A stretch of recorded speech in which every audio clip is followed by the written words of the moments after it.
Hostels, commissioner ఇవన్నీ కూడా చెప్పడం జరిగింది. అన్నీ కూడా నోట్అవుట్ చేసుకున్నాను.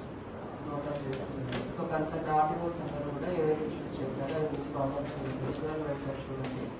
అండ్ హాస్టల్ సంబంధించి పిల్లలకు మనము మంచి ఫెసిలిటీస్ ప్రొవైడ్ చేయాలి. ఫుడ్ అయినా, శానిటేషన్ అయినా, వాటర్ సప్లై అంతా కూడా రెగ్యులర్గా టీవీసీడీఓ, టీఎస్సీడీఓ మీరు ఇన్స్పెక్ట్ చేస్తూ ఉండండి. ఆల్ దిస్ వెల్ఫేర్ హాస్టల్స్ చేస్తూ అక్కడ మంచి సదుపాయాలు కల్పించేటట్టు చూడండి.